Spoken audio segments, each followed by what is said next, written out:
আনন্দময়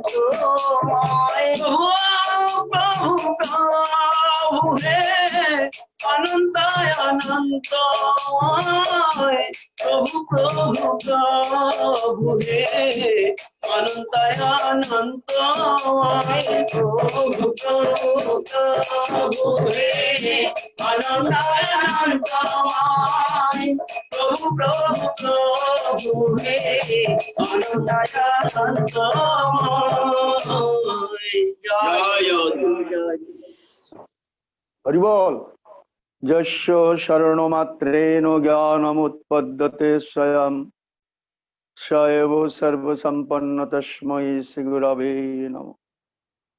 হরিপুরুষ জগৎবন্ধু মহা উদ্ধারণ চারিহস্ত চন্দ্রপুত্র হা কীটপতন প্রভু প্রভু প্রভু হে অনন্তানন্তময় বন্দে ব্রহ্ম শিবারাধ্যং পঞ্চতত্ত্ব স্বরূপিণম শ্রীহরিপুরুষং বন্দে শ্রী জগৎবন্ধু সুন্দরম বন্দেহং পরমানন্দং মহাবতরণম পরম কৃষ্ণ গৌর জগৎবন্ধু বন্দে ভক্ত্যা জগদ্গুরু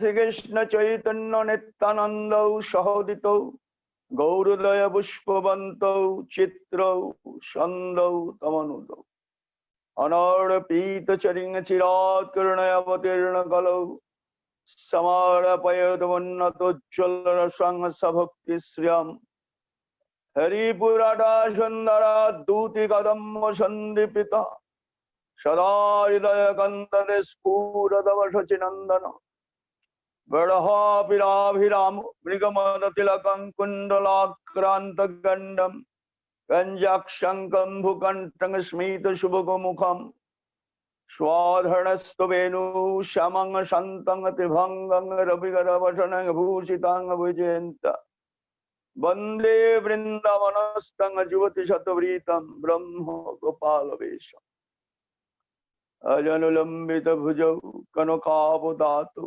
সংকীর্তনৈকপিতরৌ কমলায়তাক্ষৌ বিশ্বম্ভরৌ দ্বিজবরৌ যুগধর্মপালৌ বন্দে জগত প্রিয় করৌ করুণাবতারৌ নমো শ্রীকাল সত্তায় জগন্নাথ সুত সবৃত্তায় সপুত্রায় সকুলত্রয়তে নমঃ তুলসী কাননং যত্র যত্র পদ্মবনানি চ পুরাণপঠনং যত্র তত্র সন্নিহিতরি তত্রৈব গঙ্গা যমুনা সিন্ধুশ্চৈব সরস্বতী সর্বাণি তীর্থানি পঠন্তি তত্র যত্রচ্যুদর কথা প্রসঙ্গ মুখং করতি বাচালং পঙ্গুং লঙ্ঘতি গিরিম যৎকৃপাতমহং বন্দে পরমানন্দ মাধবম বঞ্চকল্পতরুভ্যশ্চ কৃপা সিন্ধুভ্যৈব চ পতিতানাং পাবনেভ্যো বৈষ্ণবেভ্যো নমো নমঃ। ভক্তিশাস্ত্র ভাগবত সার করবিরদনা শক্তি শুদ্ধ ভক্তি ভাব সুনির্মল শ্রী শ্রী হরি পুরুষ প্রভু জগৎবন্ধু সুন্দরস্য লেখনী পশুতম মহাবাক্যং শশীধ শ্রীমদ ভাগবত পাঠ সেবনী কাশী কাঞ্চী কান্তবন্তী দ্বারপতি মথুরা নানা তীর্থদি পর্যটন যাদে সিং পুণ্যম তাদে পুণ্যাদে পুণ্যং শ্রীমদ ভাগবত কথায় শ্রবণ একদা নৈমিষণগত বৈকুণ্ঠে বিস্তৃত পুণ্য সকল জনগণ মান্য ভৃগুনন্দন সচিনন্দন গৌর ভৃগুনন্দন একদা গৃহদাস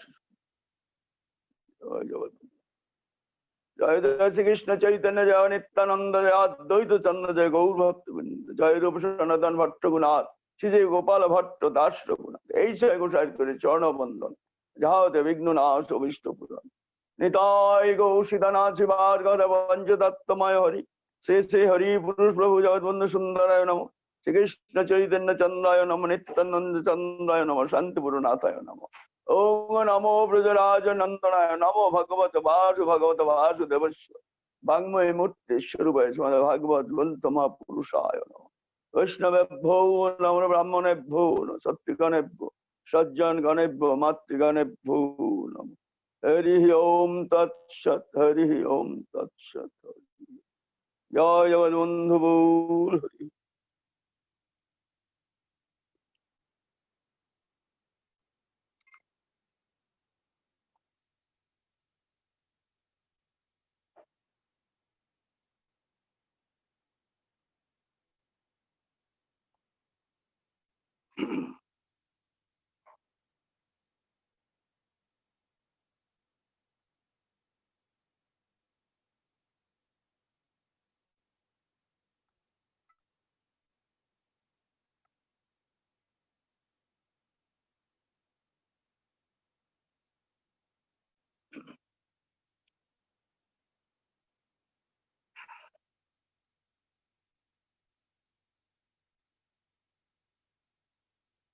দুই ভাই হৃদয়ের খালি অন্ধকার, দুই ভাগবত সঙ্গে করান সাক্ষাৎকার। এক ভাগবত বড় ভাগবত শাস্ত্র, আর এক ভাগবত ভক্ত ভক্তি রসপাত। দুই ভাই গৌর সুন্দর নিতাই সুন্দর, চন্দ্র সূর্যের ন্যায় যুগপথ উদিত হয়ে জীবের অন্তর আকাশ অন্ধকার বিনাশ করে ভাগবতের সাথে সাক্ষাৎকার করি। এই যে ভাগবতী কথা আমরা আস্বাদন করে মহাপ্রভু কৃপা কৃপা করে আস্বাদন করে আর আস্বাদন করেছি। মহাপ্রভু কৃপা ছাড়া ভাগবতী কথায় প্রবেশ করে তিনি কৃপা করে যদি আমাদের শ্রবণেন্দ্রকে অপ্রাকৃত করেন তবেই আমরা শুনতে পাবো। বাক শক্তি অপ্রাকৃত হলে বলা যাবে, চেষ্টাকে শোনাও যায় না, চেষ্টাকে বলা হবে মহাপ্রভু কৃপা সাপে। মহাপ্রভুর চরণে প্রার্থনা জানাচ্ছি কৃপা করে আসর উদিত হয়ে আমাদের সকলের শ্রবণেন্দ্রকে অপ্রাকৃত তুলুন, বাক শক্তি অপ্রাকৃত, যাতে আমরা ভাগবতী কথা সাধন করতে পারি। নিতাই গৌর সীতানাথ প্রমাণ। আজকের এই ভাগবতী কথা স্মরণে হচ্ছে, তিনি বাংলাদেশের রংপুরের ভক্ত উষারানী কর। পরবর্তীকালে ভারতে আসেন, জলপাইগুড়িতে থাকতেন। তার স্বামীর নাম রাজেন্দ্রলাল কর। উষারানী খুব ভক্ত ছিলেন, গুরুদেবের খুব প্রিয় ভক্ত ছিলেন। তার ভিতরে একটা কাব্য প্রতিভা ছিল, অনেক কবিতা লিখেছেন গুরুদেবের প্রভুর উপর। আমি প্রতি বছরই তাদের যখন জলপাইগুড়ি যেতাম, তাদের বাড়িতে যেতাম। সবসময় প্রভুর কথা ছাড়া কথা বলতেন না। তার সদ্য 1 বছর হলো তার প্রাণ হলো। তার সুযোগ্য কন্যা স্বপ্না করের সৌজন্যে, স্বপ্না কর অ্যাডভোকেট, তারও কাব্য প্রতিভা আছে, তারও রচিত অনেক 2টি গ্রন্থ আছে কবিতা, আধুনিক কবিতা। সেই উষারানী করের স্মরণে আজকের এই ভাগবতী কথা।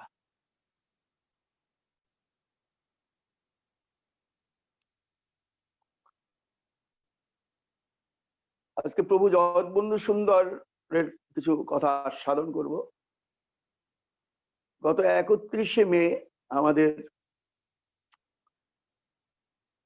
প্রভু জগৎবন্ধু সুন্দরের আবির্ভাবের 60 স্মরণে যে স্মরণ মনন অনুষ্ঠান হচ্ছিল, দ্বিতীয় স্মরণ মনন অনুষ্ঠানে প্রভু জগৎবন্ধু সুন্দরের নবদ্বীপের হরিসভায় প্রথম পদার্পণের উপর যা আস্বাদন করেছিলাম, সম্পূর্ণ হয়নি আস্বাদন,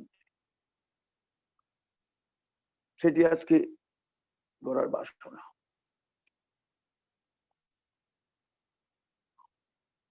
এখন যেখানে আপনার নবদ্বীপ হরিসভা দেখছেন, যে হরিসভাটা ছিল মথুরানাথ পদরত্নের টোলবাড়ি।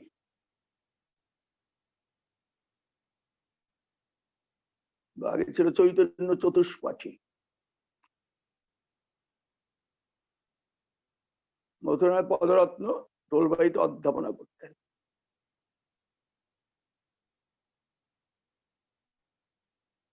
হঠাৎ একদিন গভীর রাতে সেই টোলবাড়ির সামনে একটা লোক, খ্যাপাট মতো, অপরিচ্ছন্ন বেশভূষা, কাঁধে একটা ঝোলা, আপন মনে অনেক কথা বলে। গভীর রাত হলেই টোলবাড়ির সামনে এসে চিৎকার করে বলতো, আমার ঠাকুর নিল কেড়ে, আমার ঠাকুর নিল কেড়ে, আমার ঠাকুর নিল। এমন উদ্ভট ভাবে চিৎকার করত, পাড়া প্রতিবেশীর সকলে বিরক্ত হতো। ঠিক গভীর রাত হলে, প্রথম দিকে করে না, গভীর রাত হলে করে। পাড়া প্রতিবেশী একদিন দুদিন পর তারা ওর বাড়িতে এসে মথুরানাথ পদরত্ন তার কাছে অভিযোগ জানায় যে এখানে খেপা আছে, নিশ্চয়ই আপনার ছাত্ররা খেপাকে খেপায়, তাই এরকম চিৎকার করে। কিন্তু মথুরানাথ দেখলেন যে তার ছাত্ররা কিছুই করে না। আর দুদিন শোনার পরে মথুরানাথ নিজে একদিন তোর বাড়িতে এলেন। তিনি ভাবলেন যে আজকে খেপার সাথে আমি কথা বলবো, কি ব্যাপার। ওই গভীর রাত হওয়ার সাথে সাথেই আমার ঠাকুর নিল কেড়ে, আমার ঠাকুর নিল কেড়ে এবার চিৎকার করছে। মথুরানাথ চলে গেল, খেপা তুমি কে, তুমি এবার চিৎকার করছো কেন, তাহলে ঘুমের ব্যাঘাত হয়, তো কোথায় থাকো, কি নাম তোমার। খেপার এমনি বেশভূষা মলিন, সবকিছু, চোখ দুটো উজ্জ্বল জল থেকে মথুরানাথ তাকিয়ে বলে, আমি খেপা মানুষ। খেপা, কি নাম তোমার। আমার নাম নেহাল দাস। তা তুমি এই ঠাকুর বাড়ি এসে চিৎকার করো কেন, যার না অন্য ঘুমের ব্যাঘাত হয়। আমি কি করব, আমার এই যে ঝোলাটা দেখছো এর ভিতরে দুটি ঠাকুর ছিল, রাত গভীর হতেই একটি ঠাকুরকে যেন চুরি করে নিয়ে যায়, আর খুঁজে পাই না। এই ঠাকুর না পাওয়ার জন্য আমি তো চিৎকার করি, আর চিৎকার করি একটা কথাই বলে, আমার ঠাকুর নিল কেড়ে, আমার ঠাকুর নিল কেড়ে। কি বলছো আবল তাবল কথা, তোমার যে দুটি ঠাকুর ছিল প্রমাণ কি, তোমার ঠাকুর কোথায় থাকে, বলে এই ঝোলার ভিতর থাকে। দেখি, তুমি যে বলছো দুটি ঠাকুর ছিল, একটি ঠাকুর নেই, একটি ঠাকুর আছে, দেখি ঠাকুরটা ঝোলার ভিতরে হাত দেবে, না না বাইরে দিয়ে দেখো, বাইরে দিয়ে দেখো। বাইরে দিয়ে হাত দিয়ে দেখলে একটা ঠাকুর। তখন মথুরানাথ বল, তোমাদের দুটি ঠাকুর ছিল, প্রমাণটা কি, তুমি বসো, তুমি এখানে অপেক্ষা করো, ভোর হলেই দেখবে ঠাকুর চোর ঠাকুর দিয়ে গেছে। বলবে আচ্ছা ঠিক আছে। এই সময় খেপার বিভিন্ন বিড়বিড় করে কথা বলতো, এদিকে তাকাতো, মথুরানাথ সব লক্ষ্য করছে। লক্ষ্য করে মথুরানাথের একটা অদ্ভুত লাগতো। ভোর হতেই বলে, এই ঠাকুর দিয়ে গেছে, আমার ঠাকুর দিয়ে গেছে, ঠাকুর দিয়ে গেছে, দেখো দেখো দেখো। মথুরানাথ বাইরের থেকে দেখলো যে হ্যাঁ দুটি ঠাকুর। এই দেখে মথুরানাথের ভিতরে একটা চিন্তা হলো, কি ব্যাপারটা কি। পরের দিন আবার এলেন মথুরানাথ। মথুরানাথ খেপার একটা আকর্ষণ অনুভব করছে, মনে মনে হলে খেপা সাধারণ খেপা না, এটা প্রচ্ছন্ন কোনো মহাপুরুষ হবে, হাব ভাব কথাবার্তায়। পরের দিন আবার এলো, আবার প্রথমেই দেখলো যে দুটো ঠাকুর আছে। যে এই রাত্রি গভীর হলো, এই চিৎকার, ঠাকুর নিল, ঠাকুর নিল।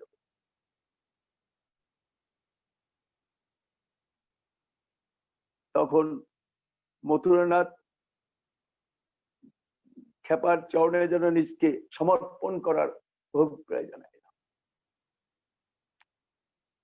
খেপা বললেন, মথু তোকে ধরার জন্যই আমার এই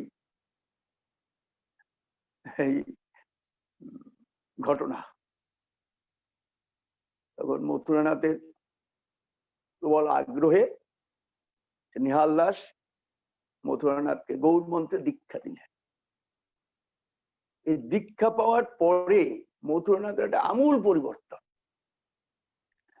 চতুষ্পাঠী টোলের অধ্যাপক, ন্যায় দর্শন এইসব শাস্ত্র এইসব নিয়ে আলোচনা।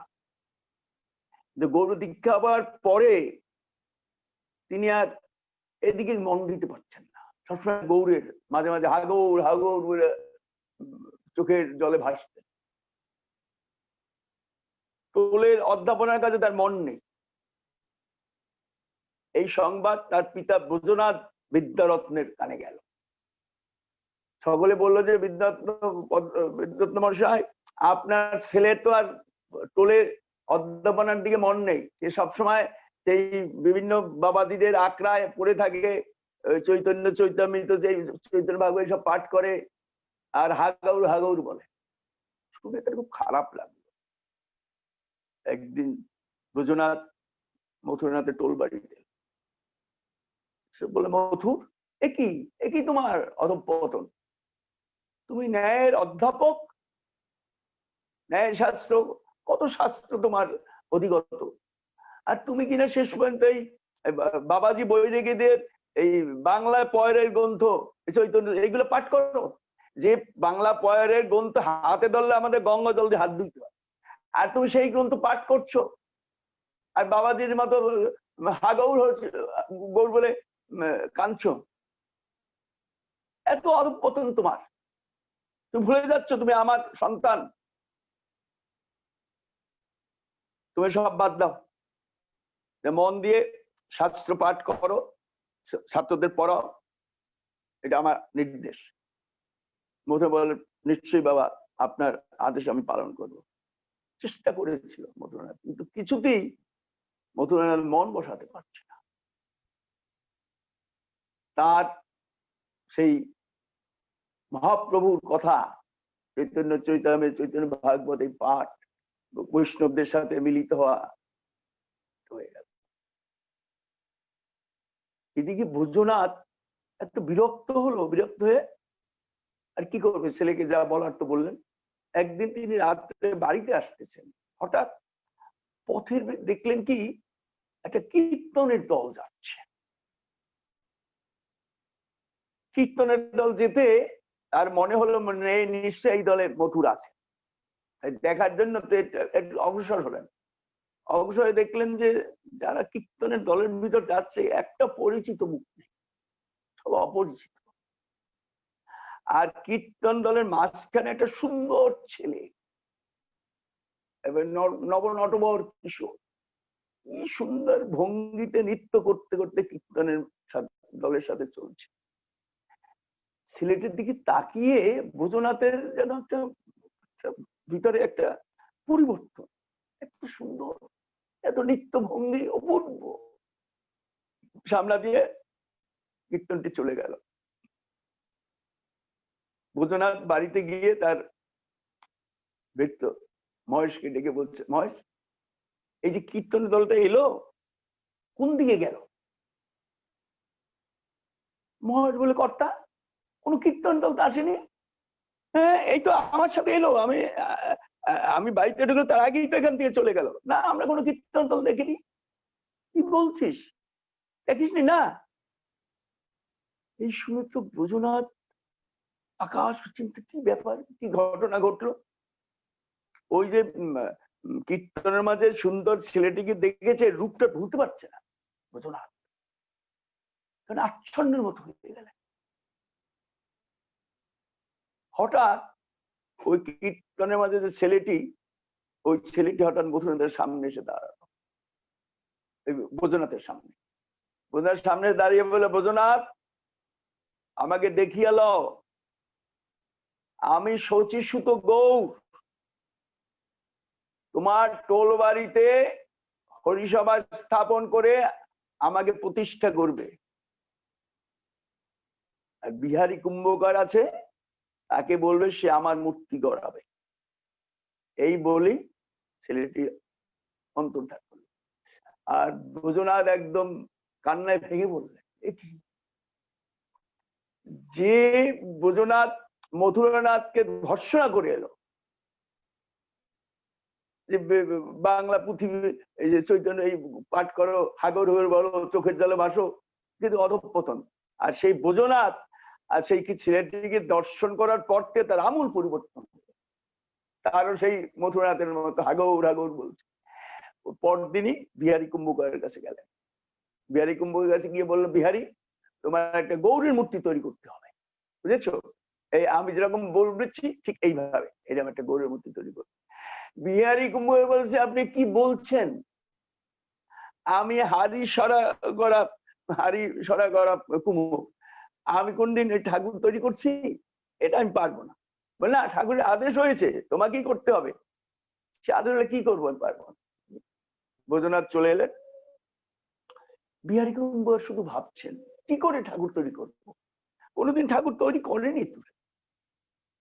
এরকম 2 দিন 3 দিন গেলেন। হঠাৎ একদিন দুপুরবেলা একটা সুন্দর ছেলে এসে বললে, বিহারী কুম্ভকার বাড়িতে আছো? হ্যাঁ। কে? বলে আমাকে বৈদ্যনাথ পাঠিয়েছে, তোমাকে বৈদ্যনাথ একটা ঠাকুরের মূর্তি, গৌরের মূর্তি তৈরি করতে বলছে। বলে হ্যাঁ বলেছে তো, আমি কি করে করব? বলে সেই জন্য তো আমাকে পাঠিয়েছে, তোমার সেই ঠাকুরটি ঠিক আমার মতো। ভালো করে আমাকে তাকিয়ে দেখো, এইভাবে চরণ দুটি থাকবে, এইভাবে হাত দুটি তোলা থাকবে, এইভাবে দৃষ্টি থাকবে। আর বলছেন নাও না, তাড়াতাড়ি মাপ নাও, হাতের মাপ নাও, পায়ের মাপ নাও, ইয়ার দৃষ্টি থেকে গেল। আর বিহারী কুম্ভ মন্ত্রমুগ্ধের মতো আস্তে আস্তে দড়ি দিয়ে মাপ নিচ্ছে, যেরকম বলছে সেই মাপ নিচ্ছে, তার অঙ্গ স্পর্শ করে মাপ নিচ্ছে। বিহারী মাপ নেওয়ার পরে সেই ছেলেটি বলল, বিহারী তোমার ঘরে মুড়ি আছে? আমার বড্ড খিদে পেয়েছে। হ্যাঁ নিশ্চয়ই, বসো বসো বসো, আমি মুড়ি নিয়ে আসছি। যে বিহারী কুম্ভকে ঘরের ভিতর গেল, এই ফাঁকেই অন্তরিত মুড়ির বাটি নিয়ে এসে বলছে, ওই কই খোকা, কোথায় গেলে কোথায় গেলে? আর খুঁজে পাচ্ছে না, খুঁজে পাচ্ছে না। তো মনে মনে ভাবলেন কি, বৈদ্যনাথ বিদ্যার্থ মশাই পাঠিয়েছে, নিশ্চয়ই সে জানেন, হয়তো তার কাছেই আছে। এই মুড়ির বাটি নিয়ে বিহারী একাতে মুড়ির বাটি, একাতে সেই মাপের দড়ি নিয়ে চলে গেছেন বৈদ্যনাথের বাড়ি। বৈদ্যনাথকে বললেন, আপনি যে ছেলেটিকে পাঠিয়েছেন মাপ নেওয়ার জন্য, ছেলেটি কোথায়? মুড়ি চাইলো আর পেলাম না তাকে। বৈদ্যনাথ বলছে, কি বলছো তুমি? আমি তো কোনো ছেলেকে পাঠাইনি, তোমাদের সাথে বলেই এসছি কিভাবে কি হবে। আপনি পাঠাননি? সে যে বললো আমাকে বৈদ্যনাথ পাঠিয়েছে, এইভাবে হবে, চরণ দুটি এইভাবে থাকবে, হাত দুটি এদিকে থাকবে, দৃষ্টিটা এদিকে থাকবে, আমাকে নিজে বললেন মাপ না, আমি তো এই তো দড়িতে মাপ নিয়ে এসছি। তখন বৈদ্যনাথ আর বিহারী কুম্ভ ভয়ে কান্নায় ভেঙে বললেন, বৈদ্যনাথ বললো, বিহারী তুমি ভাগ্যবান, যাকে করতে এসেছে তিনি যে স্বয়ং নিজে এসে তো মাপ দিয়ে গেলেন, দড়িগুলো আর মূর্তির ভিতর দেবে। এইভাবে বিহারী কুম্ভকার সেই গৌরের মূর্তি তৈরি করলেন, যেভাবে দেখিয়েছিলেন। যারা নবদ্বীপে গেছেন তারা দেখেছেন, নাটুয়া গৌর পরিসভায় মূর্তি তৈরি করলেন।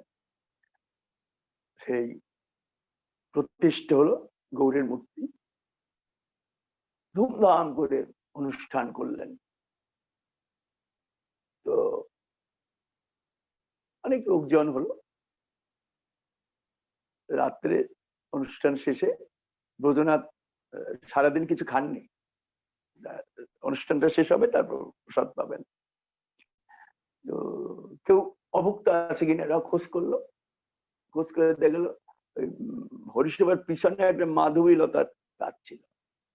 মাধবী লতার গাছে হেলান দিয়ে বিহারী দাঁড়িয়ে আছে। বৈদ্যনাথ তার কাছে গেলে, বিহারী চলো প্রসাদ পাবে। যে হাত টানটা দিলেন, বিহারী কুম্ভকার সেখানে পড়ে গেল, মূর্তি করে তার চরণে স্থান দিলেন। এই যে গৌরকে প্রতিষ্ঠা করলেন বৈদ্যনাথ, এ নিয়ে নবদ্বীপে একদম তুমুল তর্ক শুরু হলো, আন্দোলনের মতো। একেবারে বৈদ্যনাথকে একঘরে করে রাখলো। বৈদ্যনাথ পণ্ডিত মানুষ তো, তিনি একদম শাস্ত্রীয় যুক্তি তর্ক দিয়ে চৈতন্যদয় একখানা গ্রন্থ প্রকাশ করলেন, এই গৌর যে স্বয়ং ভগবান। এইভাবে গৌর প্রতিষ্ঠিত হল। নিহাল দাস যখন চলে যায়, তখন মথুনাথকে বলেছিলেন যে শোন, এই হরিসভায় নবযুগে নবগৌর আসবেন, তার প্রকাশ নাম জগৎবন্ধু, মনে রাখবি। আর আমি পরে এসে এর রহস্যময় যুগল বিগ্রহ দিয়ে যায়। এখনো যে যুগল বিগ্রহ হরিসভায় প্রতিষ্ঠিত আছেন, সেই নেহাল দাসের যুগল বিগ্রহ। মধুরনাথ বোধনাথ বিদ্যারত্ন প্রাপ্তি হয়ে গেছে। মথুরানাথের বয়স অনেক। তার পুত্র স্মৃতিকণ্ঠ ভট্টাচার্যের উপর হরিসভার সেবার ভার, প্রাণপণ মনপ্রাণ সেবা করছে। একদিন ভোরবেলা মঙ্গলবারী সবেমাত্র হয়েছে, স্মৃতিকণ্ঠ ফুলের বাগানে গিয়ে ফুল তুলছে। হঠাৎ দেখলেন কি আলোর একটা ছেলে, নবকিশোরের মতো একটা ছেলে, বস্ত্রাবৃত অবস্থায়, আর মুখমণ্ডল খোলা, আর তা দিয়ে যে আলো বিচ্ছুরিত হয়েছে, আলোর যেন একটা ঝলক খেলে গেল হরিসভ মন্দিরে। হঠাৎ করে মন্দিরে ঢুকে গেলেন, মন্দিরে ঢুকে গিয়ে ভিতর দিয়ে দরজা বন্ধ করে। স্মৃতিকণ্ঠ ফুল তুলছিল, এসে বলে, কে কে আপনি, কে আপনি? মন্দিরে ঢুকেছেন, কে আপনি? বলুন আপনি কে? আপনি মন্দির দরজা দিলেন কেন? কে বলুন? অনেকবার বলতে, বলুন আপনি কে? দরজা বন্ধ করলে। অনেকক্ষণ বলার পরে মন্দির থেকে মৃদু মধুর স্বরে একটা শব্দ ভেসে আসলো, আমি তোমার বন্ধু। সেই কর্ণ রসায়ন স্বরে শুনে স্মৃতিকণ্ঠর মন ভেঙে গেল। বললেন, যে বন্ধুই হোক, আপনি দরজা খুলুন। তখন আসছে, দরজাটা ফাঁক করে দিলেন। স্মৃতিকণ্ঠ ভিতরে অনেকক্ষণ সেই বন্ধ দরজা ভিতরে দুইজন ভক্ত ভগবানের কথা বলছেন। যখন বের হলেন, বেরিয়ে বাবা মথুরানাথকে বললেন সমস্ত ঘটনা বলে বললেন যে বাবা, উনি ওনার নাম বললেন জগৎবন্ধু ভট্টাচার্য, প্রভু জগৎবন্ধু বললেন। শোনার সাথে সাথে মথুরানাথ সেই নিহাল দাসের ভবিষ্যৎবাণী মনে হলো। তিনি বলছিলেন, নবযুগে নবগৌর আসবেন, প্রভু জগৎবন্ধু। এইটা হলো হরিসভার প্রথম পদার্পণ। তারপর কয়েকবারই এসেছেন। হরিসভা নবদ্বীপের আগমনস্থলী তলায় একজন থাকতে, তার নাম, তিনি ছিলেন নদিয়ার ডেপুটি ম্যাজিস্ট্রেট, নাম হলো মহেন্দ্রনাথ ভট্টাচার্য।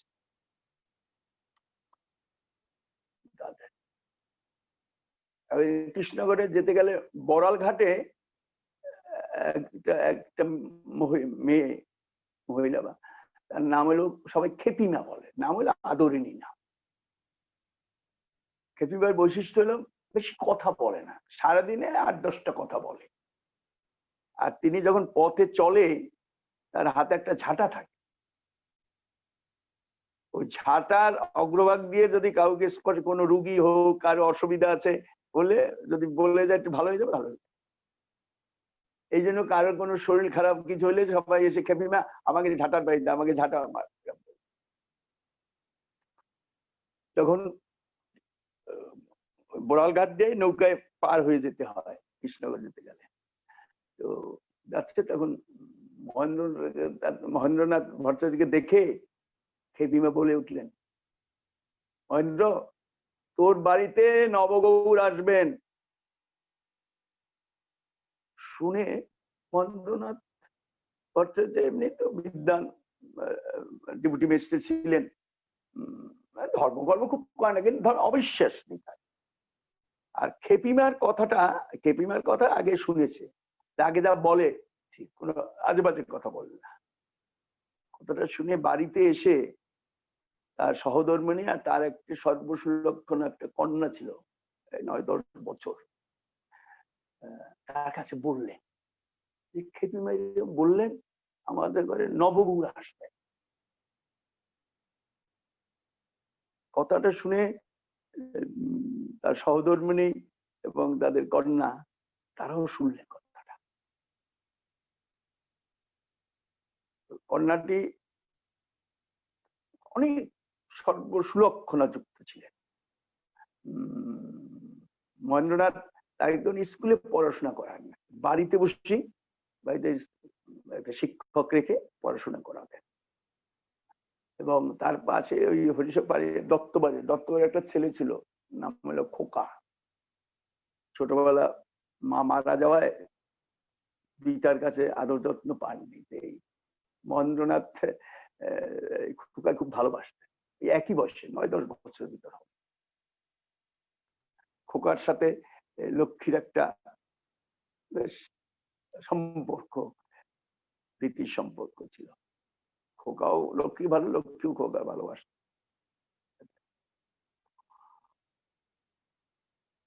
ওই একই মাস্টারের কাছে 2 জন পড়ে। লক্ষ্মী ভোরে উঠে ওই সমবয়সী মেয়েদের নিয়ে গঙ্গা স্নান করতে যেতেন, গঙ্গা স্নান করতে যেতেন। একদিন গঙ্গা স্নান যে করতে আগরপাড়াতে যেতে এই ওই যে হরিসভা প্রতিষ্ঠিত হরিসভার সামনে দিয়ে যেতে হয়। ওটার আগে ছিল একটা চৈতন্য চতুষ্পাঠী, ওই আগের দিনে ওই চৈতন্য চতুষ্পাঠী নামে বিখ্যাত ছিল, পরবর্তীকালে এখন হরিসভা।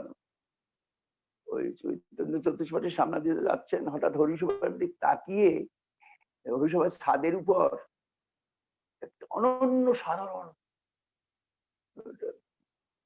যুবক পুরুষ,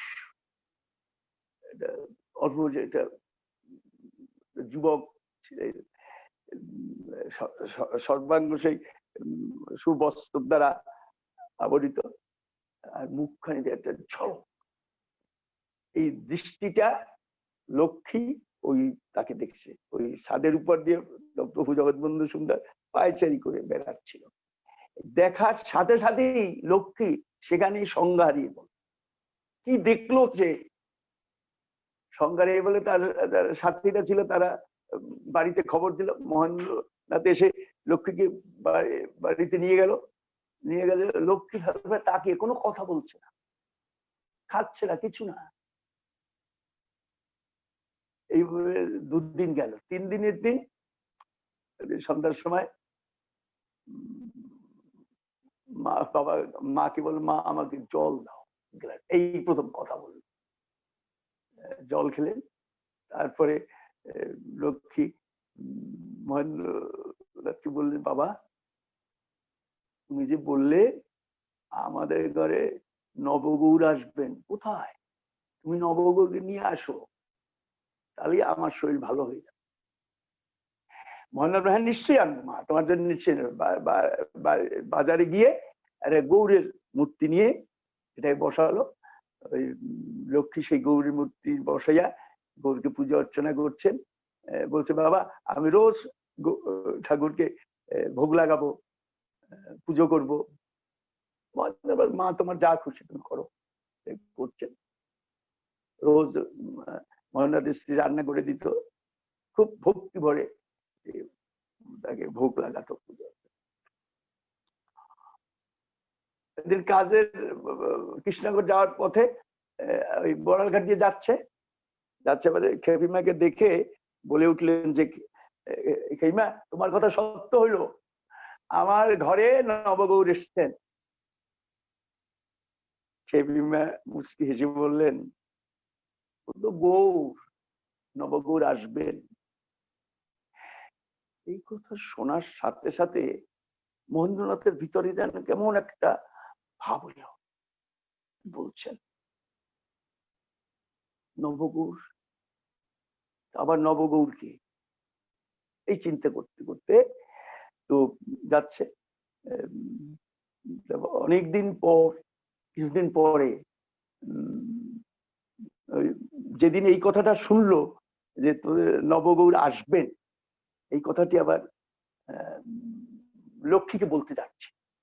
লক্ষ্মীকে বলতেই লক্ষ্মী তার আগে বললো, বাবা আমার ঘরে যে গৌর প্রতিষ্ঠা হলো, নবদ্বীপ কেউ জানো না তো, তুমি এই কীর্তনের ব্যবস্থা করো, বরাবর কীর্তন দল বলে নিমন্ত্রণ করা, তাহলে সে কীর্তন শোনাবে, আমার গৌরকে কীর্তন শোনাবে। তারপরে হরিসভায় কীর্তন দল ছিল তখন, হরিসভায় রামদাস বাবাজি আরো অনেকে যারা কীর্তনিয়া, তারা রামদাস বাবাজি মানে সারিকা নাম, সারিকা বলে প্রভু ডাকতেন, এরা সবাই ছিল। এদের নিমন্ত্রণ করবে, এরাও যেন আসে। কীর্তনের পরের দিন কীর্তন, তুমুল কীর্তন হলো মহেন্দ্রনাথ ভট্টাচার্যের বাড়িতে। কীর্তন হলো, কীর্তন প্রায় শেষ। মহেন্দ্রনাথ বেরিয়েছে, যারা কীর্তন করছে তাদের হাতে সবাই প্রসাদ দিচ্ছেন। ঠিক সেই সময় হরিসভার কীর্তনের দলটা ঢুকতেছে, কীর্তনটা ঢুকবে। ঠিক সেই মুহূর্তে কীর্তনের দলকে ডান দিকে রেখে একটা ওইরকম শুভ্র বস্ত্রাবৃত একটা যুবক ছেলে দ্রুত গতিতে গিয়ে যে ঘরে গৌর প্রতিষ্ঠা করা হয়েছে সেই ঘরের ভিতর ঢুকে গেল। আর যখনই এলেন তখন ওই হরিসভা কীর্তন দলের বন্ধু এসছেন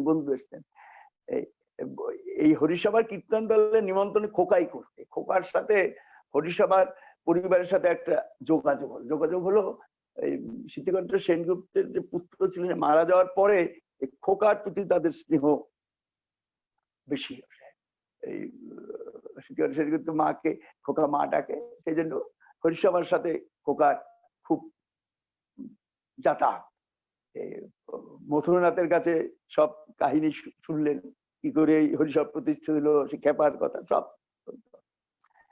তো প্রভুর সেই মন্দিরে গেলেন, গিয়ে কিছুক্ষণ থেকে আবার বেরিয়ে গেলেন আর কীর্তন করে চলে যাচ্ছে।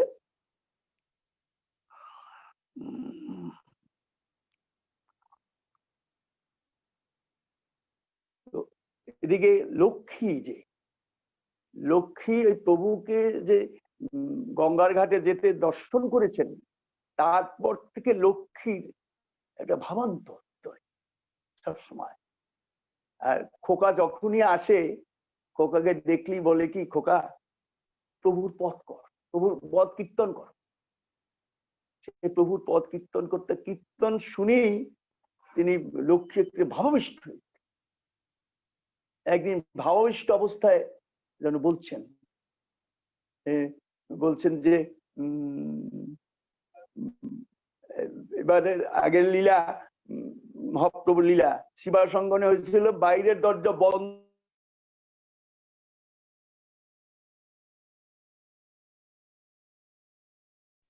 সেই লীলা হয়েছে শিবা সঙ্গনে, এবার হবে গদাধর অঙ্গন।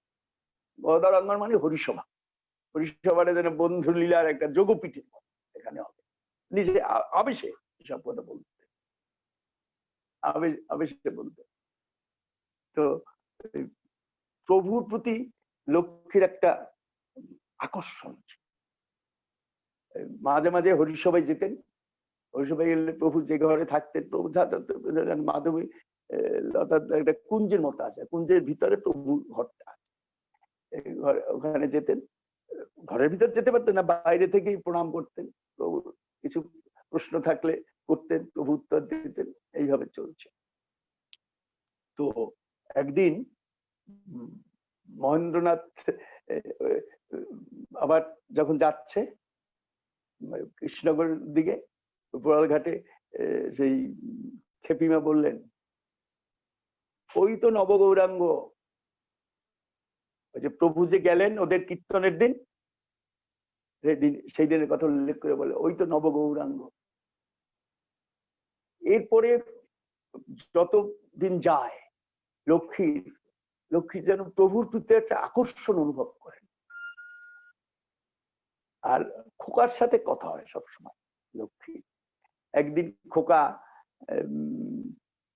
গেছেন এই মহাপ্রভু দর্শন করতে গেছেন। তো গিয়ে দেখে যে যেখান দিয়ে দর্শন করবেন তার সামনে একটা লম্বা একজন কাপড় টাপড় দিয়ে ঢাকা অবস্থায় দাঁড়িয়ে আছে, বুঝতে পারে না। তো ওখান থেকে মহাপ্রভুকে দেখা যাচ্ছে না, এই জন্য খোকা তার সামনে গিয়ে দর্শন করছেন। তখন পিছন দিয়ে প্রভু জিজ্ঞেস করছে, তুমি হরিসভায় যাবে? এই প্রশ্ন শুনেই খোকা বুঝলি তো প্রভু, হ্যাঁ। হরিসভায় দুইজনে রওনা হতে হতে প্রভু পিছন দিয়ে জিজ্ঞেস করছেন খোকাকে, তোর সই কার কথা ভাবে রে? হঠাৎ খোকার মুক্তি বেশ, আমার পিছনে যে তার কথা ভাবে। এই কথা শুনে প্রভু বললেন, আমি তোদের সর্বদাই পিছনে থাকি। তো লক্ষ্মী যখনই যায়, খোকা গেলি বলে বন্ধুর কথা বল, বন্ধুর কীর্তন কর, একটা অনুরাগ তার ভিতরে। লক্ষ্মী একদিন খোকাকে ডেকে বললেন, না, খোকা একদিন প্রভুর কাছে গেলেন। প্রভু যে ওই গৃহের ভিতর থাকে, বাইরে বসে বলছে, প্রভু আমাকে তো আপনি কিছু দিলেন না। এই কথা শুনে প্রভু কিছু বলেননি।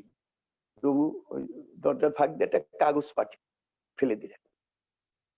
কাগজটা পড়ে কিছু বুঝলেন না, না বুঝে তিনি কাগজটা নিয়ে তিনি লক্ষ্মীর কাছে গেলেন।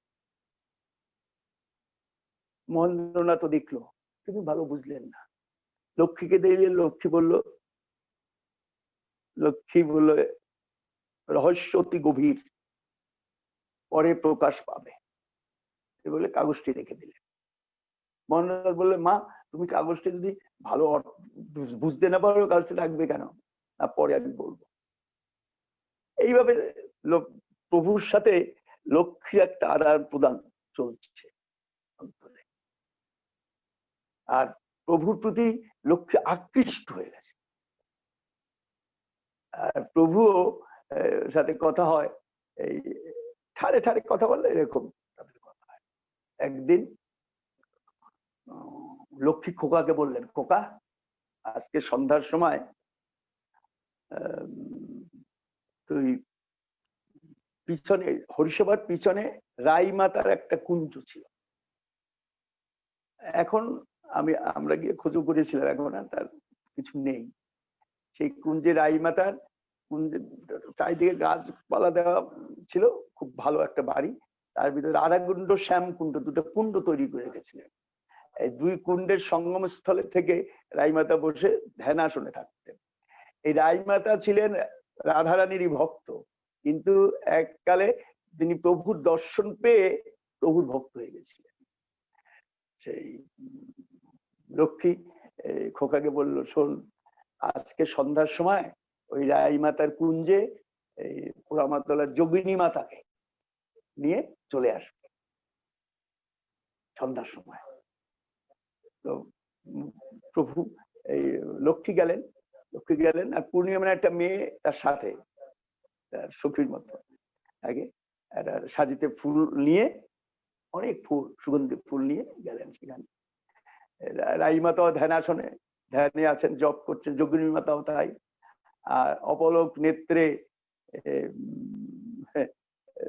তাকিয়ে আছেন লক্ষ্মী কার উদ্দেশ্যে? সেই রাধাকুণ্ড শ্যামকুণ্ডের সঙ্গম স্থলে। হঠাৎ দেখা গেল যেন চারিদিকে আলো পড়ে প্রভু চলে এলেন, কুণ্ডের মাঝখানে এসে দাঁড়ালেন। দাঁড়াবার পরে এই লক্ষ্মী কি করলেন জানেন? লক্ষ্মী সেই যে ফুল সুগন্ধি ফুল রয়েছে একটা একটা করে ফুল প্রভুর চরণে দিলেন। এখন চরণ দুটি সাজিয়ে দিলেন, চরণ দুখান ফুল দিয়ে সাজিয়ে দিলেন। সাজিয়ে দেওয়ার পরে কি বলছিলেন কেউ শুনেনি। লক্ষ্মী যেন বলছিলেন যে কি কথা, সে কথা যেন মনে হয় পরবর্তীকালে লক্ষ্মীর কিছু চিঠি কাগজ আমরা পেয়েছি, এগুলা গ্রন্থে ছাপা আছে। যেন লক্ষ্মী বলছিলেন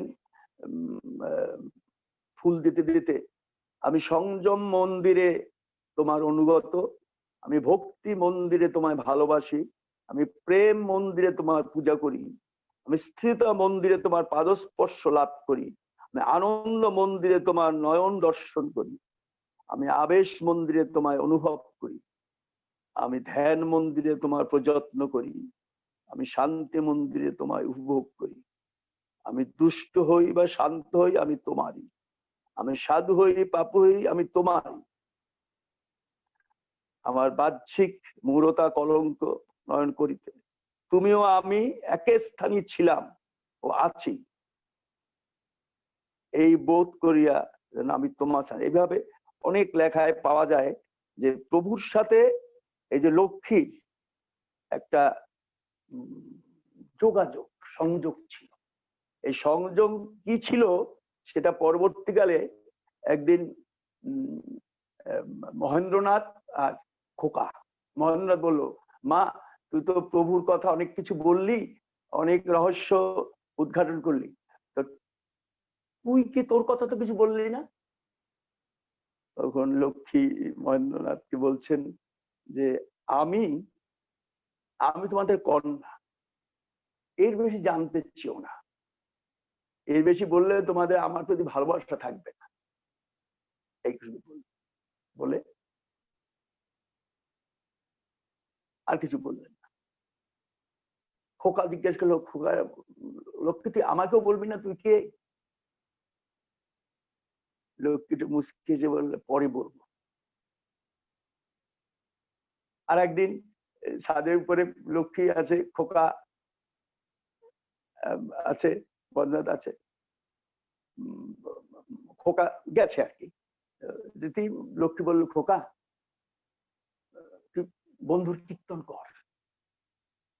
আর প্রভুর রচিত কীর্তন শোনার সাথে সাথে লক্ষ্মীকে ভাবাবিষ্ট হয়ে পড়ত, এটা আকর্ষণ। সেদিনও সেই কীর্তন শুনতে শুনতে ভাবাবিষ্ট হয়ে বললেন, ভাবাবিষ্ট হয়ে বলছেন, সেদিন লক্ষ্মী বলছে, ভাবাবিষ্ট অবস্থায় বলছেন, সেদিন কাটোয়া হয়ে শান্তিপুরে এসে সকল ভক্তবৃন্দ মাকে নিয়ে গেলে, নিমন্ত্রণ করে নিয়ে গেলে, সেদিন আমি যাই নাই। আমি অনশন ব্রত পালন করছিলাম। অনশন ব্রতে হঠাৎ দেখলাম তুমি সামনে এসে আমাকে বললে, আমি এখন সন্ন্যাস লইয়াছি, এখন তোমার সাথে আমার দেখা হবে না, কদিন পরে আমি এসে তোমাকে দর্শন দেব। এই কথা লক্ষ্মী হঠাৎ বলে উঠলেন। এই যে লক্ষ্মীর ভাবটা, আমি সেদিন যাইনি, এই কথাটি কিন্তু বিষ্ণুপ্রিয়াকে উপলক্ষ করি মহাপ্রভু বলেছিলেন। মহাপ্রভু কাটোয়া থেকে শান্তিপুরে আসার পরে নিমন্ত্রণের সবাইকে নিয়ে গেলেন, সকল ভক্তরা গেল, মা গেল, কিন্তু বিষ্ণুপ্রিয়াকে নিমন্ত্রণ করেন না, আসতে বলেন না। সেই কথাই যেন লক্ষ্মী বললেন যে সেদিন আমি যাইনি, সবাইকে নিয়ে গেলে, পরে স্বপ্নে আমাকে দর্শন দিয়ে বলে গেলে যে এখন দর্শন হবে না, তবে আমি এসে দেব। লক্ষ্মী এই নিজে ভাবাবস্থায় বলছেন যে তাই এসে আমাকে দর্শন দিয়ে গেল। এই যে রাইমাতার কুঞ্জে প্রভু যে এলেন, এই লক্ষ্মী প্রভুকে প্রথম পেলেন, আর এই শেষ। মনে হয় লক্ষ্মী দেবী বিষ্ণুপ্রিয়ার আবেশ অবতার, তার কথা, তার চাল চলন সমস্ত যে বিষ্ণুপ্রিয়াই যেন লক্ষ্মী হয়ে এসছেন। তাই তার জন্য প্রভুর যেন একটা লক্ষ্মীর সাথে অন্য একটা ভাবের প্রকাশ পেয়েছে। নাহলে হঠাৎ লক্ষ্মী এই কথা কেন বলবেন যে সেদিন কাটোয়া হয়ে শান্তিপুর এসে সকলকে নিয়ে গেলে, মাকে নিয়ে গেলে, সেদিন আমি যাই নাই, আমি অনশনে ছিলাম, তন্দ্রাচ্ছন্ন অবস্থায় যেন তুমি এসে আমাকে বললে আমি এখন সন্ন্যাস লয়েছে, এখন তোমার সাথে আমার দেখা হবে না, পরবর্তীকালে এসে আমি তোমায় দর্শন দেব। তাই তো প্রভু সেদিন সেই রাইমাতার কুঞ্জে প্রভু এসে একে দর্শন দিয়ে গেলেন। এর দ্বারা আমাদের মনে হয় যে লক্ষ্মী এটা বিষ্ণুপ্রিয়া দেবীর আবেশ অবতার ছিলেন, এটা মধুর লীলা। এই লক্ষ্মীর লিখিত অনেক কাগজপত্র খোকা পেয়েছিল, খোকা ছিল, খোকা পরবর্তীকালে রামদাস বাবাজির চরণদাস বাবাজির কাছে দীক্ষা নিয়ে নিতাই দাস নাম হয়েছে। তার কাছে অনেক কিছু প্রভু সম্বন্ধে, অনেক লক্ষ্মীর প্রভু সম্বন্ধে অনেক কিছু লেখা আছে। এই যে আমাদের যা বন্ধুরা তরঙ্গিনী ছাপা হয়েছে খোকার কাছ থেকে পাওয়া সমস্ত। অতুল চম্পটি তিনি দেখেছিলেন, তিনি এই লক্ষ্মীর মায়ের ভাব যে আসতেন হরিসভায় দেখতেন, একটা অনুরাগে ভরা ছিল তাদের। তাই যে লক্ষ্মী যেন মনে হয় এই বিষ্ণুপ্রিয়াই আবার লক্ষ্মী রূপে এসছেন, এসে প্রভুর সে যে আদেশ, মহাপ্রভুর আদেশ স্বপ্নে যে বলেছিলেন প্রতিজ্ঞা করবো আমি আসবো, এসে দর্শন দেব।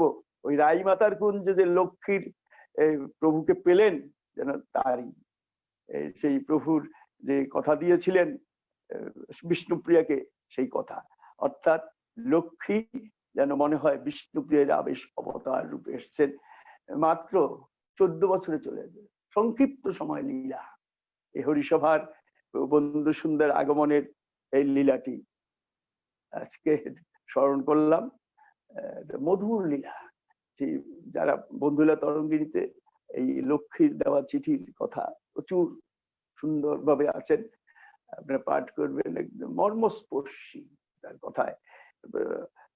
এমন ভাবে তিনি প্রভুকে তিনি লিখেছেন, সুষুপ্তির গভীর হতে জাগি আমি উঠিলাম যবে জাগ্রতে ঘূর্ণমান সোপন পরে চুপে চুপে কে কইল কর্ণে বন্ধু বন্ধু বন্ধু তুমি যে আমার জীবন। রাত্রি বিহরের পরে উল্লাস উঠে বসি উষার আসনে উচ্চারিবে তালে তালে আমার পরাণ বন্ধু বন্ধু বন্ধু। এই প্রভুকে বন্ধু বন্ধু বলে এইভাবে অনেক চিঠি আছে, অনেক কবিতা আছে, তাতে প্রভুকে সেই যেমন বিষ্ণুপ্রিয়া যেভাবে গৌর সুন্দরকে ভালোবেসেছেন, এইভাবে সেই লক্ষ্মী প্রভুকে ভালোবাসতেন, তার প্রকাশ হয়েছে। প্রভু বন্ধু সুন্দর লীলা স্মরণ করলাম। প্রভুর অনেক বাণী আছে, আমরা বাণীগুলা শুনি, বাণীগুলা বুঝি না। যেমন অনেক বাণী, আস্তে আস্তে আমরা রোজই একটা দুটো করে বাণী আস্বাদন করার চেষ্টা করবো। একটা বাণী আছে প্রভুর, প্রভু ত্রিকাল গ্রন্থে লিখেছে টাকা সুন্দর। টাকা সুন্দর কথাটি, টাকা সুন্দর, এমনি শাস্ত্রে বলে অর্থ অনর্থের মূল, আর প্রভু সেই টাকা মানে অর্থই, তাকে সুন্দর বললেন। একদিন রমেশ চন্দ্র জিজ্ঞেস করছেন প্রভুকে, প্রভু আপনি যে ত্রিকাল গ্রন্থে লিখেছেন টাকা সুন্দর, কিরকম হলো? আমরা তো জানি লোকে বলে অর্থ অনর্থের মূল, আর সে অর্থ টাকাকে সুন্দর বললেন। এই প্রশ্ন প্রভু বলছেন, রমেশ জানিস আমি টাকা দিয়ে কি করেছি জানিস? এই বলে প্রভু নিজে বললেন। এক মারওয়ারি একটা লোক একদিন হঠাৎ আমার কাছে এসে বললেন যে প্রভু আপনার নামে আমি একটা ব্যবসা খুলেছি, আমার ইচ্ছে এই ব্যবসায় প্রথম যে লাভ হবে সব লাভ আপনাকে দিয়ে যাবো। প্রচুর লাভ হয়েছে। এই প্রভু টাকা পয়সা নিয়ে আমার কাছে এলেন। প্রভু সাধারণত টাকা স্পর্শ করতেন না, তাই প্রভু কি করলেন, প্রভু সাধারণত থাকতেন ডোমপল্লীতে 3 কড়ি ডোমের গৃহে। গৃহ মানে 3 কড়ি ডোম, যার পদ হইল মাঝি। প্রভু কখনো গৃহস্থ বাড়ির ঘরের ভিতর থাকতেন না, হয়তো সামনে বারান্দা যেখানে কেউ থাকে না সেখানে থাকতেন, এখানে পরিষ্কার পরিচ্ছন্ন করে, বা গোয়াল ঘরে থাকতেন। 3 কড়ি ডোমের সামনে বারান্দা, গোবর দিয়ে লিপি টিপে বাঁশের চটার প্রভু থাকতেন। তো প্রভু তো টাকা স্পর্শ করতেন না। ওই মারোয়ারি কি করলো, প্রভুর পিছনের বারান্দায় গর্ত করে টাকা রেখে পাতা ঢাকা দিয়ে রাখলো। প্রভুর কথা ছিল, ডোম ভক্তদের বলা ছিল, দেখ ওই টাকা দিয়ে যা যা লাগবে নিবি, শুধু কত টাকা নিলি বলবি, আর কিসে কিসে খরচ করলে এটা আমার বলবে। প্রভু বলল, রমেশ জানিস এই যে বললাম, ওরা জানতো যে ওরা যদি মিথ্যে কথা বলে আমি বুঝে ফেলবো, সত্য কথা বলতেই হবে। টাকা নিয়ে ওই টাকা চুরিও করতো না, কেন চুরি করলে প্রভু বুঝবে। আর মদ খেলে প্রভুর কাছে বলতে হবে যে মদ খেয়েছি। তার ফলে কি হলো জানিস, এই চুরি আর মদ খাওয়া একবার বন্ধ হয়ে গেল। ওরা ওই টাকা নিয়ে নিজেদের সংসারে খরচের জন্য নিত, অথবা খোর করতাল কিনতো, আমাকে বলতো প্রভু আমরা এত টাকা নিলাম, এই টাকা দিয়ে এই করেছি। ওই যে মদ খাওয়ার কথা বলতে পারতো না প্রভুর কাছে, যে না মদ খাওয়া বন্ধ হয়ে গেল, আর চুরি করাটা বন্ধ হয়ে গেল। সবাই সংসারের জিনিসপত্র কিনতো, অথবা খোল করতাল কিনতো। টাকা সুন্দর না, টাকার দ্বারা, এই টাকা দিয়েই ওদের ভিতরে সেই চুরির প্রবৃত্তি নষ্ট হয়ে গেল, আর মদ খাওয়া বন্ধ হয়ে গেল। টাকা অর্থ অনর্থের মূল ঠিকই, কিন্তু সেটার যদি ব্যবহারটা সৎ পথে হয়। দেখে টাকা থাকলে কি করে মানুষ, যদি সৎ বুদ্ধি হয়, টাকা দিয়েছে ভালো ধর্ম কাজ করতে পারে, কীর্তন দিতে পারে, কীর্তনে ফুল কিনতে পারে, তারপর ভক্ত সেবার জিনিসপত্র কিনতে পারে, জানতে পারে না? টাকা দিয়ে এইসব ভালো কাজ হয়। টাকা দিয়ে সব খারাপ কাজ করে তা তো না, টাকা দিয়ে ভালো কাজ হয়। তো ভালো কাজ হলে টাকা সুন্দর দিত, টাকার জন্য তো হলো। টাকা দিয়ে সে কীর্তন করলো, কীর্তনীয়দের টাকা দিল, ভক্তদের সেবার টাকা দিল, টাকা সুন্দর। এইভাবে প্রভু রমেশকে বুঝিয়ে বললেন যে টাকা সুন্দর কেন বলে জানে, টাকা দিয়ে ঘটনাটি বললাম। ওদের মদ খাওয়াটা তো কিছুই না, মদ খেত, বলে মদ খাওয়া চলে গেল, ওই টাকা নিয়ে কেউ আর মদ খেলো না, কেন মদ খেলে প্রভুকে বলতে হবে তো, আর চুরি করে নিলেও প্রভু জানবে। এই জন্য তাদের মদ্যপান চুরি করে একদম উঠে গেল। আর টাকা দিয়ে তারা কি করলো, টাকা নিত, সংসারে খরচ করতো, আর খোল কর্তারি গুলো কিনতো, আর কীর্তন করতো। খুব বড় বড় কীর্তন নিয়েছিল ব্রহ্ম ভক্তদের ভিতর, তুমুল কীর্তন করতেন। এই প্রভু টাকা দিয়ে খোল করতো। এই জন্য প্রভু বললেন, এই জন্য বলেছি টাকা সুন্দর। টাকা সুন্দর কথাটা শুনলে প্রথমে মনে হবে যে টাকাকে আবার সুন্দর বললো কেন? টাকা তো অর্থ অনর্থের মূল, অর্থ দিয়েই খারাপ দিকে ব্যয় করলে তো শেষ হয়ে যাবে। কিন্তু আপনি প্রভু বলছেন যে আমি টাকা দিয়ে তো সুন্দর করেছি। ডোম ভক্তরা চুরি বিদ্যা বন্ধ করেছে, তারা মদ খাওয়া বন্ধ করেছে, সেটা উন্নতি সুন্দর হলো, এই জন্য টাকা সুন্দর। এরকম প্রভুর অনেক বাণী। একটা বাণী আছে, মানব জন্ম কৃষ্ণ সেবার জন্য, পাপ করার জন্য নয়। এই যে মানুষ আমাদের জন্ম হয়েছে, জন্মান্তর বাদে আমরা বিশ্বাসী, এক জন্ম পর জন্মে। চৈতন্য চৈতন্যতে সেই রূপ শিক্ষায় বলছেন যে মানুষ কি করে আসলো, বলবো না, আস্তে আস্তে ব্রহ্মাণ্ড ভ্রমিতে কোনো ভাগ্যবান জীব, আচ্ছা ওটা 84 লক্ষ জনই করয় ভ্রমণ বলে। তো মানুষ যে হলো তার আগে গেল, তার মধ্যে বলছে মানুষের জীবের পরিচয়টা দিয়েছে। জীবের কেশাগ্র শতক ভাগ 50% করি তার শ্রম সূক্ষ্ম জীবের জীব, মানুষ না। মানুষের ভিতর স্থাবর জঙ্গম দুই ভেদ, জঙ্গমের তির্যক দল এইরকম করে পর করে মনুষ্য অনেক পরে আসছে আস্তে আস্তে, যেটা বর্তমান বিজ্ঞান বলে রিভলিউশন। আস্তে আস্তে অভিব্যক্তি হয়েছে মানুষের, এর থেকে এইভাবে মানুষ সৃষ্টি হয়েছে। এই মানব জন্ম বলছে কৃষ্ণ সেবার জন্য। মানুষে যে আমরা এসেছি, আমাদের আসল কাজ হলো ভগবান কৃষ্ণের আরাধনা, ভগবানের আরাধনা। মানুষ আর পশুর ভিতর পার্থক্য কি,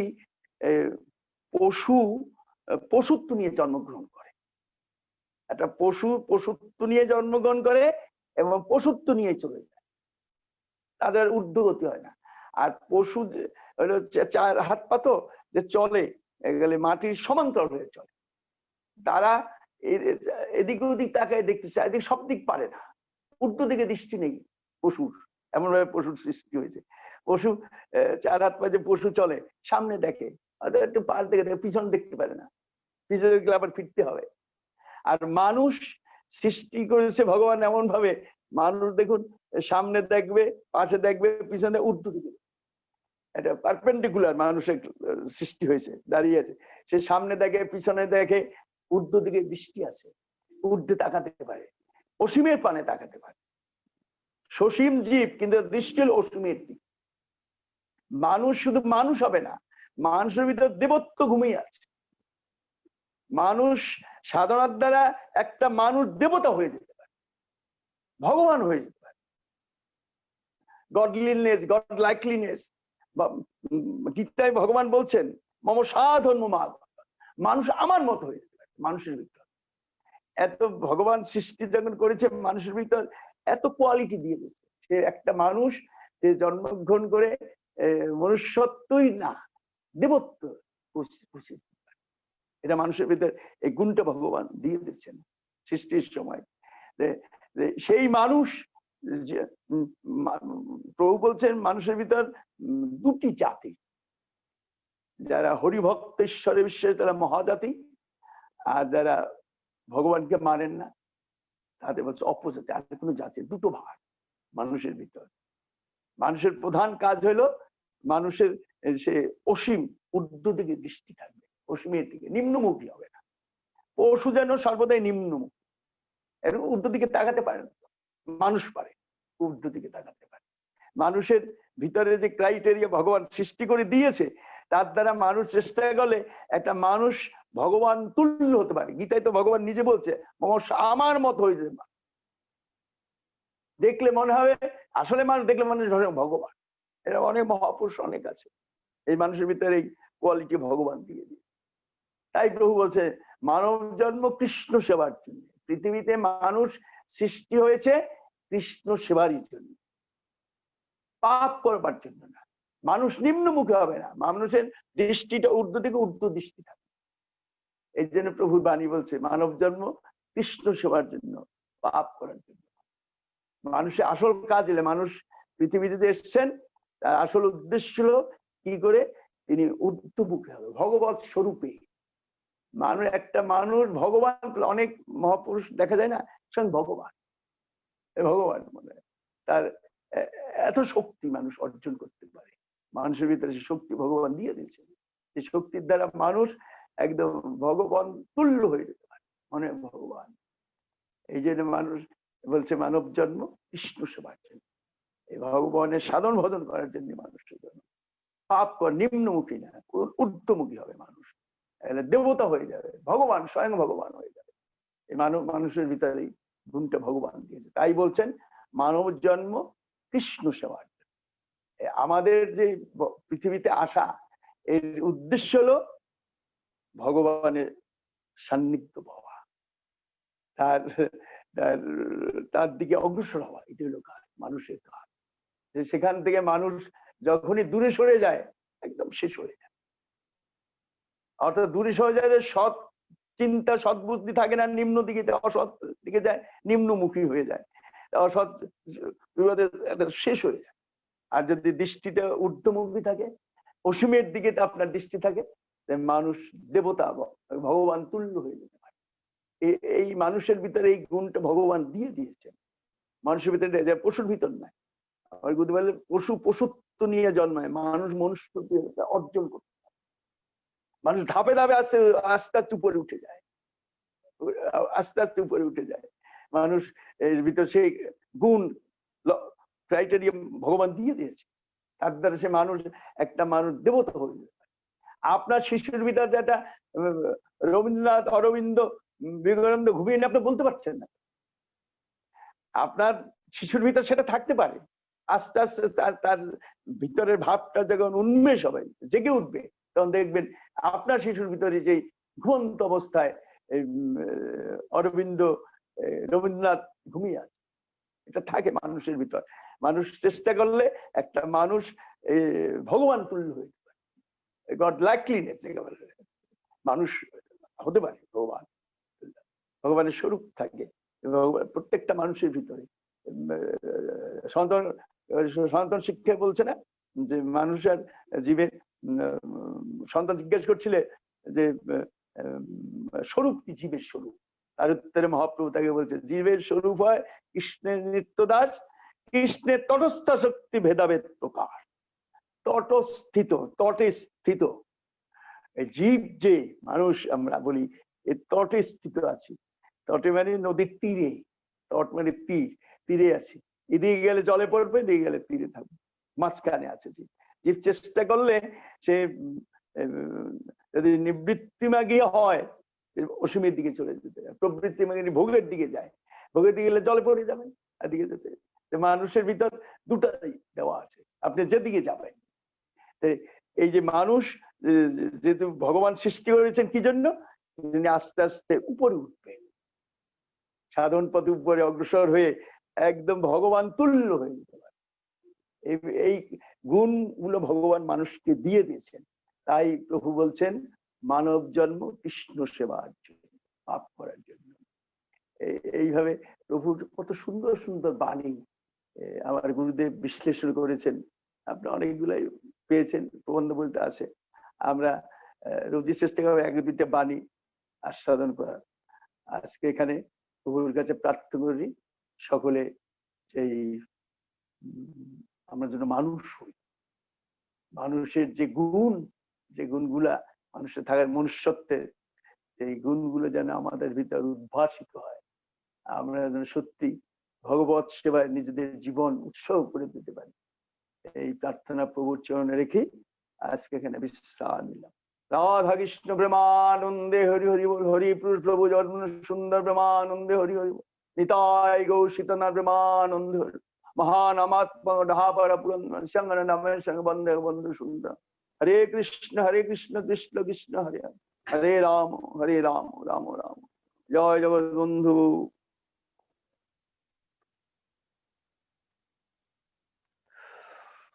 জয় জয় রাম।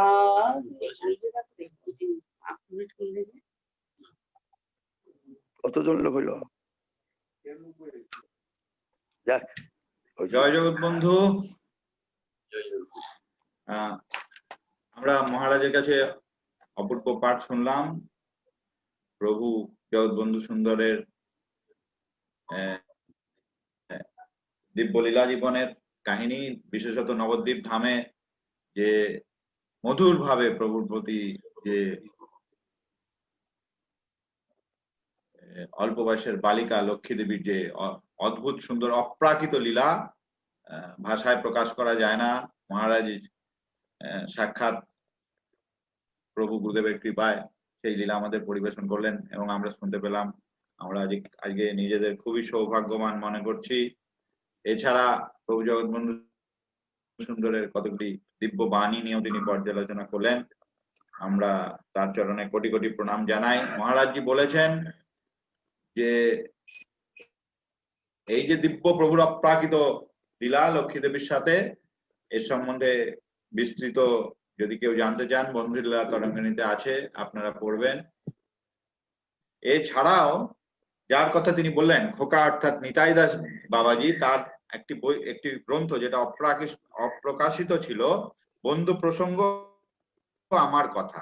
এটি আপনারা জানেন কয়েক বছর আগে যখন নাটোয়া গৌড় প্রতিষ্ঠার 150 বছর উৎসব হলো, তখন আমরা মহানাম্রত পাবলিকেশন ট্রাস্ট থেকে সেই বইটা প্রকাশ করেছি। আগে আমাদের শ্রীমূর্তি প্রকাশ বলে একটা বই ছিল, যেটা ছিল নাটোয়া গৌড়ের প্রতিষ্ঠা এবং প্রভু জগৎবন্ধু সুন্দর সেখানে আগমন নিয়ে একটি কাহিনী, তার সাথে এই লক্ষ্মী দেবী এবং খোকার আত্মজীবনী খুব সংক্ষিপ্ত। সেটি আগে অপ্রকাশিত ছিল কারণ তিনি বাবা রামদাস বাবাজি মহাশয়ের শিষ্য এবং বাবাজি মহাশয় তাকে এই গ্রন্থ তার প্রকটকালে পাবলিশ করতে না করে গেছিলেন, সেই জন্য এটা অনেকদিন অপ্রকাশিত ছিল। আমরা ওই গ্রন্থটি পুনঃপ্রকাশ করে একত্র করে একটি সুন্দর গ্রন্থ শ্রী শ্রী নাটুয়া গৌড় ও বন্ধু প্রসঙ্গ, এই বইটার নাম আপনারা অনেকে দেখতে পারেন। যারা এই সম্বন্ধে বিস্তৃত জানতে চান, নিতাই দাস বাবাজি যার কথা খোকা, যার কথা পরমারাধ্য আচার্যদেব উপাসক বন্ধু ব্রহ্মচারী বললেন, তার লেখা বই। এটা আমাদের ট্রাস্টের বই।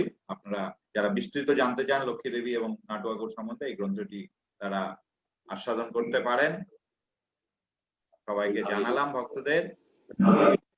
এখন আমরা পাঠান্তে কীর্তনের দিকে এগিয়ে যাব। অনুষ্ঠান শেষের দিকে প্রশান্তদা ও সাবিত্রী দিকে অনুরোধ করছি পাঠান্তে কীর্তন এবং একটু প্রভুর নাম আমাদের আস্বাদন করার। জয় জয় জয় জয় জয় রাধে কৃষ্ণ গোবিন্দ রাধে গোবিন্দ রাধে গোবিন্দ জয় জয় রাধে কৃষ্ণ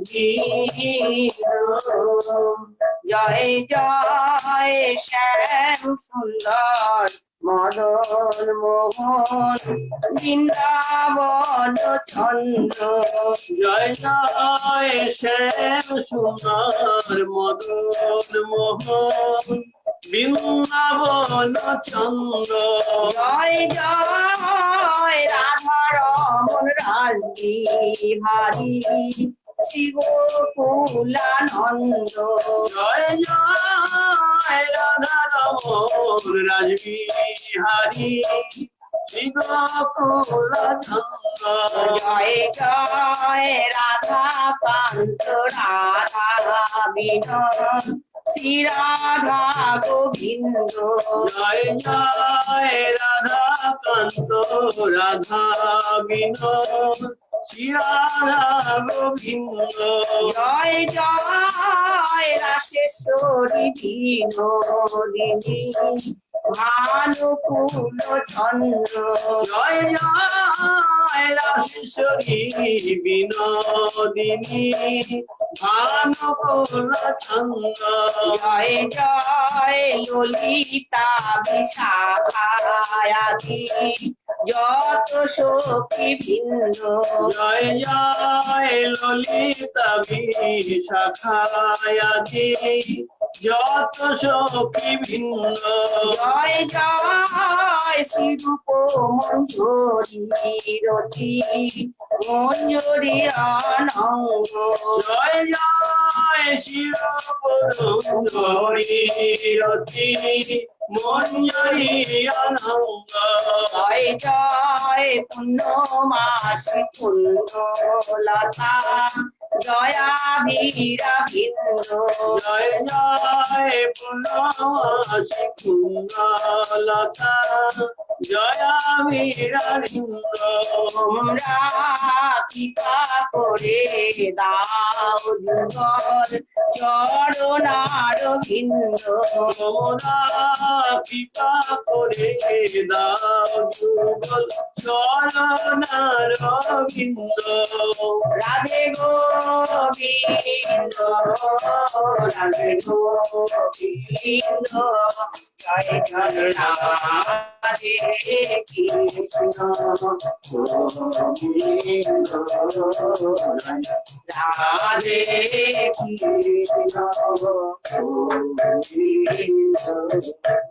গোবিন্দ হরিপুর জগৎ বন্ধু জয় মহায় ধারণ হরিপুর জগৎ বন্ধু জয় মহায় ধারণ হরিপুর জগল বন্ধু জয় মায় ধারণ হরিপুর জগল বন্ধু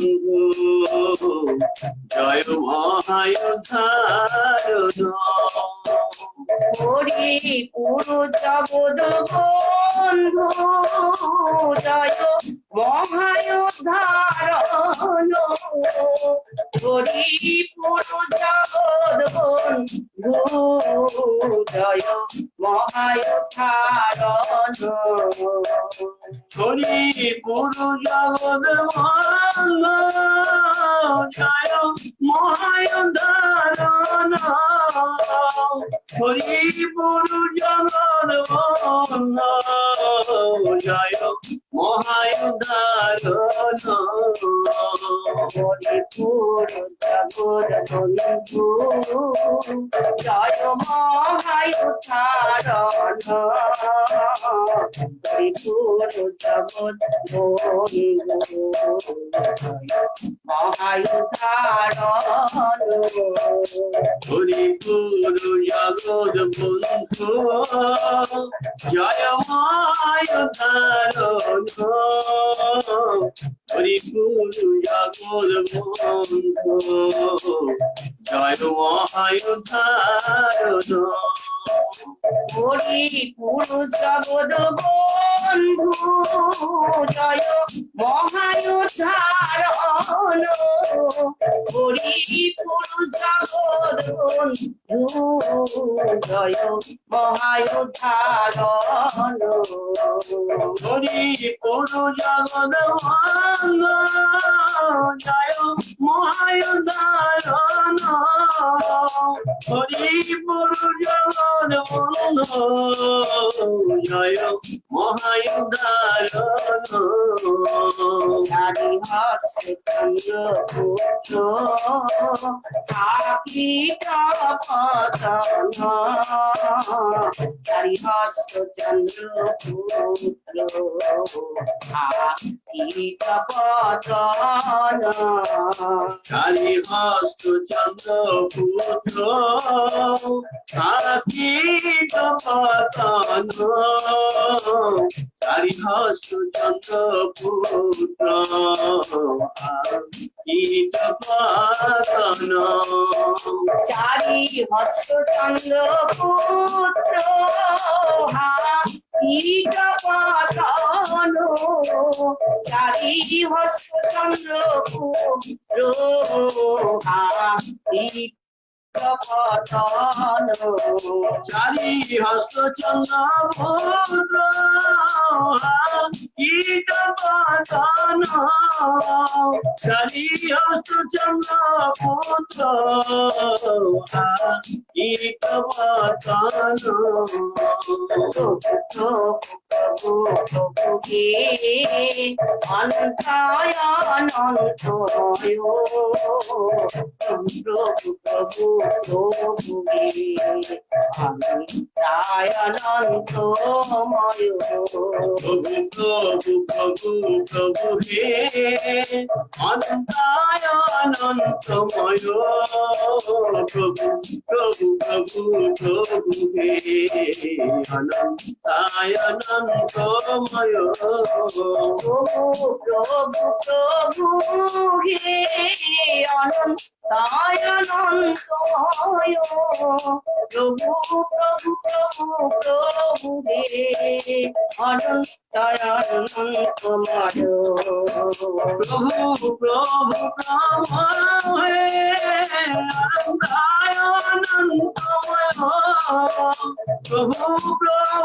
প্রভু প্রভু হে অনন্তায় অনন্তময় প্রভু প্রভু প্রভু হে অনন্তায় অনন্তময় প্রভু প্রভু প্রভু হে অনন্তায় অনন্তময় প্রভু প্রভু প্রভু হে অনন্তায় অনন্তময় প্রভু প্রভু প্রভু হে অনন্তায় অনন্তময় প্রভু প্রভু প্রভু প্রভু হে অনন্তায় অনন্তময় প্রভু প্রভু প্রভু প্রভু হে অনন্তায় অনন্তময় প্রভু প্রভু প্রভু প্রভু হে অনন্তায় অনন্তময় প্রভু প্রভু প্রভু প্রভু হে অনন্তায় অনন্তময় প্রভু প্রভু প্রভু প্রভু হে অনন্তায় অনন্তময় প্রভু প্রভু প্রভু প্রভু হে অনন্তায় অনন্তময়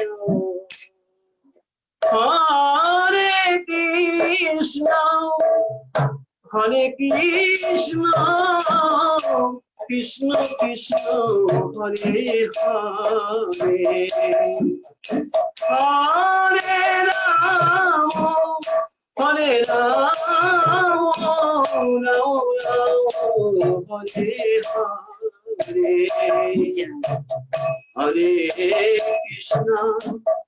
হরে কৃষ্ণ কৃষ্ণ কৃষ্ণ হরে হরে হরে রাম হরে রাম রাম রাম হরে হরে হরে কৃষ্ণ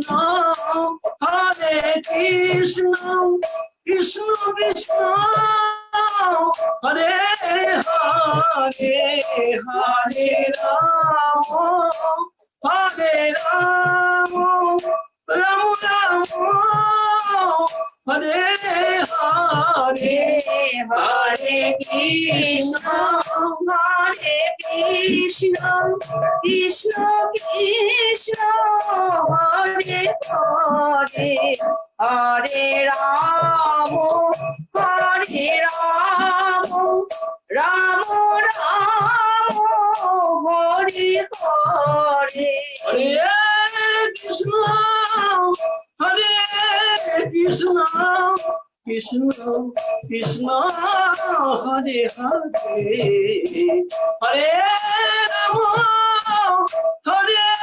রাম রাম রাম হরে হরে হরে কৃষ্ণ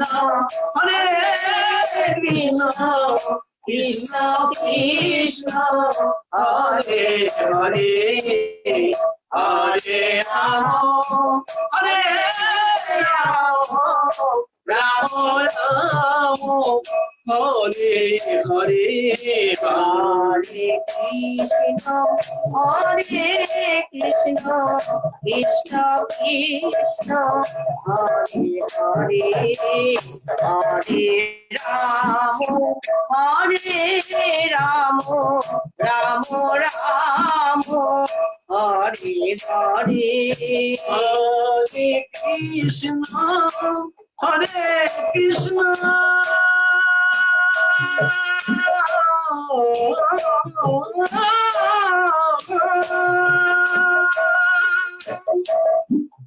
কৃষ্ণ কৃষ্ণ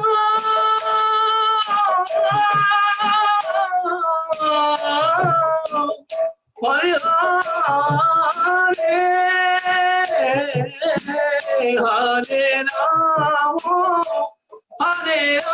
রাম রাম রাম হরে হরে হরে কৃষ্ণ কৃষ্ণ কৃষ্ণ হরে হরে হরে রাম রাম রাম হরে হরে কৃষ্ণ হরে Krishna Krishna Krishna Hare Hare Hare Ram Ram Ram Hare Hare Hare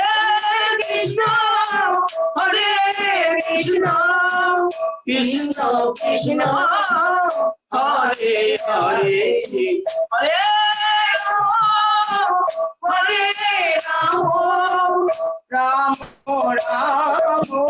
Hare Hare Hare Krishna Krishna Krishna Krishna Hare Hare Hare Ram Ram Ram Hare Hare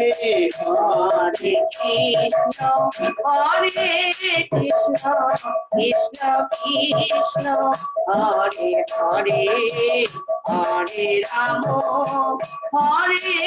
Ram Ram Ram Hare Hare Hare Krishna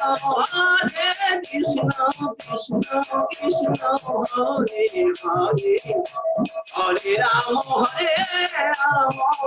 Ram Ram Hare Hare Hare Krishna Krishna Krishna Hare Hare Ram Ram Ram Ram Hare Hare Hare Krishna Krishna Krishna Krishna Hare Hare Hare Rama Rama Rama Hare Hare Hare Krishna Krishna Krishna Krishna Hare Hare Hare Rama Rama Rama Hare Hare Krishna Krishna Krishna Krishna Hare Hare Hare Rama Rama Rama Hare Hare Hare Krishna Krishna Krishna Hare Hare Hare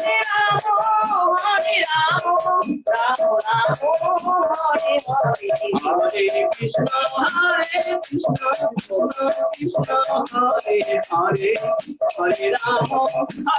Rama Rama Rama Hare Hare Hare Krishna Krishna Krishna Hare Hare Hare Rama Hare Rama Rama Rama Hare Hare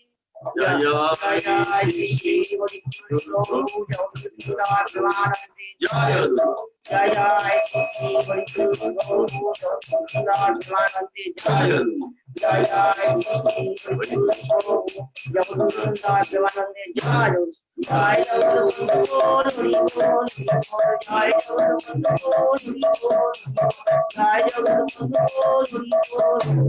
Ram Puja Ram Puja Ram Puja Jaya Hari Hari Hari Hari Jai Shri